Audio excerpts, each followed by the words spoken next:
Berhenti, suara lantang terdengar menggema di ruangan dan terasa memekikkan telingaku karena suaranya persis di dekat telingaku. Irham, desisku. Kau tak apa-apa? Ternyata aku tidak jatuh ke lantai tapi aku sudah dipelukan Irham. Aku mengangguk, maaf telingamu enggak sakit kan? Aku terlalu kencang, aku tersipu malu. Bersamaan aku dituntun Irham duduk di sofa, mereka berdua berhenti berkelahi dan menatap ke arah kami berdua. Irham, kau menolongnya, protes Reta dengan tangan menunjuk padaku, sedang aku, ia menunjuk dirinya sendiri, kau tidak lihat aku kesini datang dengan dandanan yang sudah cantik hanya untukmu. Gara-gara dia aku jadi acak-acakan kayak gini, dan aku hampir kalah tapi kamu malah menolong dia yang tidak kenapa-napa. Kau pantas tidak ditolong. Lagian siapa suruh kamu datang ke sini? Balas Desi dengan ketusnya. Mereka berdua masih saja marahan. Oke, jika kalian masih mau melanjutkan perkelahian silakan pergi dari kantorku, Yan. Panggilkan. Tunggu, aku tidak mau diseret lagi sama satpam sialan itu, Reta ketakutan. Ya sudah bisa diam enggak, bentak Irham, dan kau Desi. Jangan buat ribut lagi aku bisa memecatmu, mereka berdua terdiam dan mematung. Desi tolong tinggalkan ruangan ini dan kasih tahu Oge agar membawakan minuman dingin buat kami serta mengepel lantainya, perintah Irham dengan wajah yang masih kelihatan marah. Terlihat Reta tertawa sinis merasa menang dari Desi. Desi pergi dengan wajah acak-acakan dan cemberut kesal. Suasana masih panas dan hening. Irham masih saja memperlihatkan kemarahan. Aku tidak pernah melihatnya marah ketika kami SMA, ternyata seperti itukah jika dia sedang marah. Kulihat Reta berjalan pelan menuju sofa dan duduk. Ia merapikan baju dan kerudungnya yang terlihat basah. Yan, Chel, kalian mau tetap di sini membantuku menyelesaikan masalah mereka. Dan Rum, kamu mau di sini apa di dalam kantorku? Apa? Pekik Reta tidak terima, aku kaget dan menatapnya, kenapa dia yang marah? Kau menyuruhnya ke dalam kantormu? Ya Reta, emang apa salahnya? Jawab Irham. Salahnya? Kau baru mengenalnya kan Irham? Reta, terserah aku mau mengenalnya sudah lama atau baru. Tidak ada urusannya denganmu, tapi kan kau tahu kalau aku mencintaimu sejak dahulu. Aku tahu tapi, ucapan Irham terhenti ketika Oge masuk ditemani Desi. Desi melirik sinis ke Reta. Minuman telah tertata di depan masing-masing termasuk Desi yang sudah duduk di samping non Chelsea, jauh dari Reta. Sementara Oge mengepel lantai yang basah. Tunggu Ham, Sela dan Sofyan, sepertinya aku dan Chelsea tidak bisa ikut duduk di sini. Chel ini urusan mereka dan kita tidak berhak duduk di sini biar mereka yang menyelesaikannya oke? Yuk pergi, dan Sofyan menarik tangan non Chelsea. Rum, ayo pulang, ajak non Chelsea kepadaku. Arum di sini Chel, dia juga biar tahu, penjelasan dan Sofyan. Tahu apa? Kenapa harus ada Arum? Bukankah cukup hanya mereka bertiga? Non Chelsea kebingungan dan Sofyan berbisik di telinganya. Akhirnya non Chelsea mengikuti dan Sofyan pergi meninggalkan kami berempat.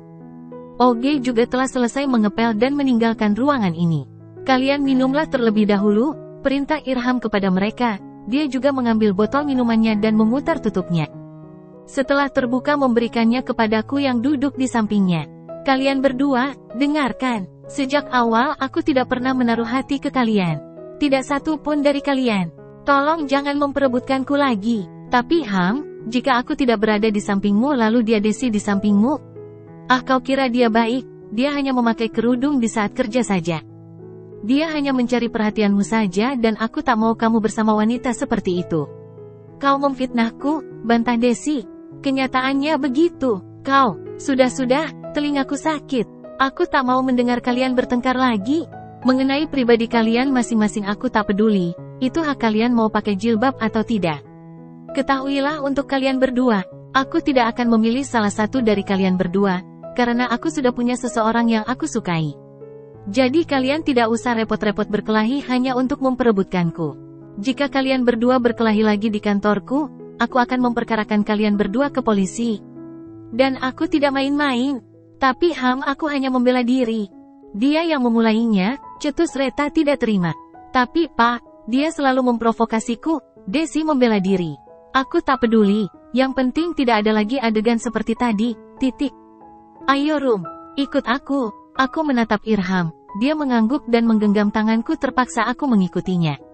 Ham, Aku bagaimana? Irham mendiamkannya, kulirik Reta yang memelas dan Desi yang wajahnya kesal. Kami menuju ruangannya. Kami duduk berdua di sofa, aku masih diam saja, pun Irham. Setelah lama terdiam, Irham mengambil nafas panjang dan mengembuskannya. Rum.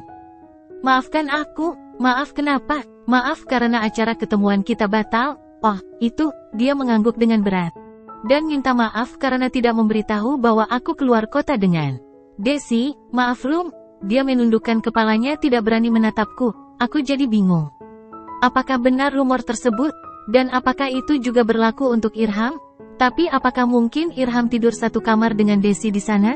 Irham yang ku kenal bukan seperti itu, tapi aku jadi ragu kepadanya. Aku mengalihkan pandanganku ke tangan ini, entah kenapa aku meremas kedua tanganku. Aku gelisah. Rum, maaf, kamu jangan berpikiran yang aneh-aneh. Seperti apa yang dikatakan Chelsea itu tidak benar Rum, aku tidak akan seperti itu. Benarkah? Terus apa jaminannya? Dia tersenyum kecut. Tidak ada jaminannya Rum. Terus, aku berusaha mengorek kebenaran darinya. Kepercayaanmu kepadaku Rum, kamu yakin kepadaku bahwa aku tidak begitu, tapi kau meragukanku. Aku menunduk. Tak sanggup menatapnya. Aku memang meragukannya. 5 tahun lebih hanya ketemu saat itu di pinggir sawah dan sekarang, bagaimana aku bisa yakin bahwa dia tidak seperti itu?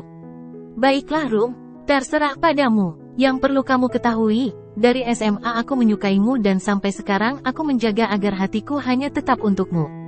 Aku bersyukur dipertemukan denganmu kembali dalam keadaan kita berdua masih single dan aku berkesempatan untuk menyampaikan isi hatiku ini. Jika kau menerimaku, aku ingin kita langsung menikah saja, dan aku akan melamarmu ke orang tuamu. Aku menatapnya, kami bersitatap dan tidak kutemukan kebohongan di sana. Sepertinya dia jujur kepadaku. Aku juga mencintaimu tapi, aku menggantung perkataanku karena aku sendiri bingung dengan hatiku, aku masih bimbang. Tapi apa Rum? Aku menunduk kembali, ya aku tahu. Kamu masih ragu padaku. Maaf dia mengganggu. Okay, aku akan menunggumu. Bersamaan itu pintu diketuk dan Desi masuk. Ada apa? Ada Pak Ronald? Katanya sudah janjian dengan Bapak. Irham melihat jam yang menempel di pergelangan tangan kirinya, wah, jadi telat lama nih. Aku baru ingat, ia menatapku dan memberi perintah ke Desi dengan tetap menatapku. Aku akan menemuinya di ruang tamu. Baik Pak, Desi mengangguk pelan dan meninggalkan kami. Rum, kamu tunggu di sini ya, permintaannya kepadaku.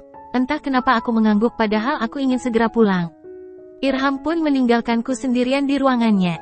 Hampir 1 jam aku menunggu. Hatiku sudah gelisah. Akhirnya ku mantapkan hati untuk pamit ke Irham. Ku keluar dari kantor mencari Desi yang biasa duduk di kursinya tapi tidak ketemu.